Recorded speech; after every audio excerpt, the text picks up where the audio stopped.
Another topic about young people. Now, this one is not necessarily about people as young as you, but it is about young people, and this is about the pretty clear evidence that there's rise in cancer rates for young people. And so when we talk about young people and cancer, we're not talking about necessarily 20-year-olds, but we're talking about people who are younger than kind of the normal age for people to get cancer. Because do you think cancer is normally Like a old problem for people. older people or younger people? Yeah, old people. Yeah. Most of the times you're right. Now there are childhood cancers, that is a thing, but in general, most cancers are for older people. And you know, if you look at the research on cancers, it's pretty clear that overall cancer deaths per year are falling, which is good. That means that we're doing good cancer treatments for people. We're detecting cancers earlier and we're treating them, and there's less deaths. But what is concerning is when you look at the data, new cases are ticking upwards, meaning we're seeing a slight rise in cancer from year to year, and many of those are in younger people. And so there was a 2024 study by the American Cancer Society which showed that from the years 1995 to 2020, so that's a 25-year span, young adults were the only age group who had a clear incidence increase year to year, and it was about 1 to 2%, which that's not a huge number, 1 to 2%, but it's every year over 25 years. That's a 25 to 50% increase. That's a lot. Yeah, it is a lot, and so that is a little bit concerning. And those cancers are known as early onset cancers. So we don't say young people cancer. There's actually a term for it. It's called early onset cancers. And the definition of that varies by the type of cancer. So for like breast cancer, they consider early onset younger than 45. You know, breast cancer is something that greatly affects women. I'm sure even as a young person, you've probably heard about breast cancer, right? Yeah. There's a lot of like things in my school where it's like, it'll be like a peace sign or whatever sign that is, and it'll be like pink for breast cancer. Right. Yeah. So even at your age, you've heard about that. Yeah. So like early onset breast cancer would be younger than 45. Have you ever heard of colon cancer? Yeah. So that's intestinal cancer.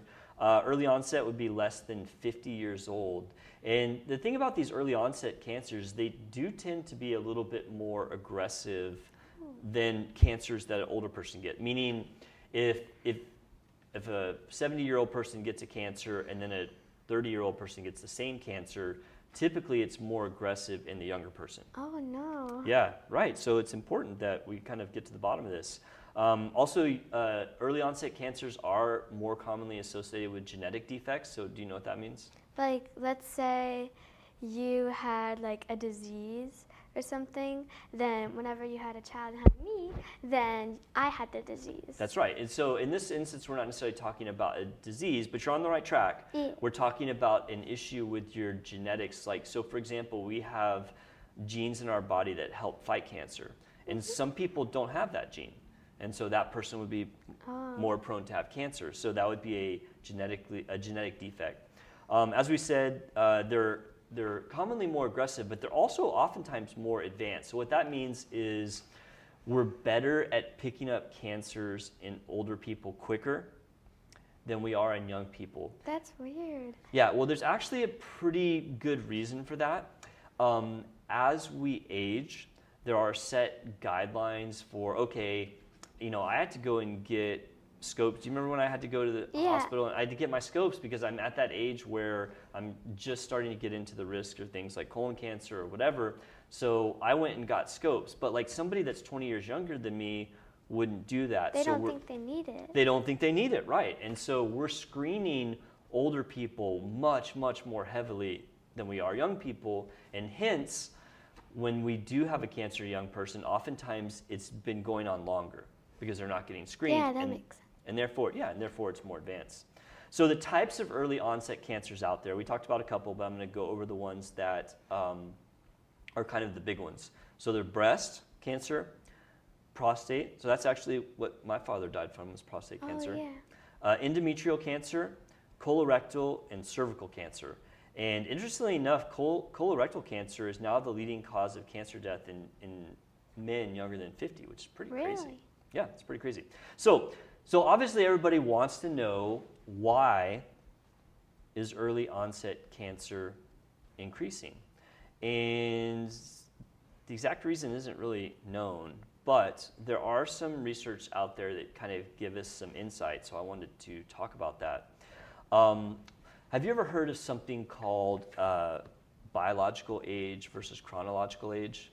Yeah, I think so. Is it kind of like where, like, You want to call on Travis? yeah. Travis, you ever heard of biological age versus chronological age? Have you heard that term before, at least? I've never heard of that term. Okay, all right. Heard That's of it. okay. I mean, it's something I've heard of, but I obviously read a lot of research papers. So our chronological age, okay, I'm 49. That's my chronological Yeah. age. But there are tests you can do to determine what your biological age is, meaning even though my actual age is this number, am I healthier than average where my biological age might be 35? Makes sense. Or have I lived a very hard life where my biological age might be 60? And so there are certain markers that you can look at, and it's mostly looking at things revolving around like your DNA, like your chromosomes, your cellular metabolic activity, and there are some research out there that's showing that young people today have a much higher biological age compared to their chronological age when you compare them to people 20 years ago. That's weird because Go ahead, because sorry. I feel like that like 20 years ago things were still kind of changing. So for like some people it was like harder, like maybe people who are like gay or something, because like they weren't really accepted. So I get that would kind of be like, oh, So like, the stress make 'em is sad. right. So yeah. you're talking about things like stress, right? Because for gay, lesbian people, like 20 years ago, weren't as accepted. Now they are. So you would think they would have less stress. Yeah. But I think more importantly, I mean, because stress is one, and so something like that, if there are people who feel marginalized, like hopefully today they're better than they were in the past, because I think our society is moving forward Yeah, on I these agree. things. But they're looking at some other factors for why biological age might be increased. And so there are two important things that are rising in our society that affect our biological age in a negative way. One is obesity. I was gonna say that. Oh, you were? I was Oh, like, sorry, I I didn't think mean to it's steal your thunder. obesity. Yeah, so there is a tendency, at least here in the United States, that people are heavier than they were in the past. And so if you look at the 10-year rate of obesity, so 2024 to 2014, there's a 22% increase in the rate of obesity today Dang. versus 10 years ago. I mean, that's a pretty significant number just to be the increase. Diabetes is the other one. Are you familiar with diabetes? Yeah, one of my friends has diabetes. Really? Oh, so type 1 diabetes. Okay, so you know something about it. So when you look at 15-year data, there's a 33% increase in Dang. diabetes from whatever that would be, 2009. And so I do think that probably is at least partially weighing in on this increase in cancer in young people, because when you look at a lot of these cancers, things like diabetes, things like obesity, smoking fortunately has gone down, but people still do smoke. Alcohol intake is also in there. Some of these factors are rising. And so I think that's probably at least part of it, and a lot of research would kind of agree that Yeah. if rates of these diseases are going up, then the rates of cancer, you would also see a slight increase. So the next question then would be, okay, well, how do we prevent this? So, all right, Danica, I'm always putting you on the spot, and I do this because I think that you have a good head on your shoulders, and you probably could come up with a good answer. How do you think that, do you have any suggestions for how we could prevent the increase in early onset cancers based on what we talked about? If you don't know, it's all right. I think that maybe people should try and like give like young adults or like students maybe like a more stress-free like Okay. work environment or school environment. That could definitely help, because there are some biological markers that talk about biological age that are associated with stress. I feel like that.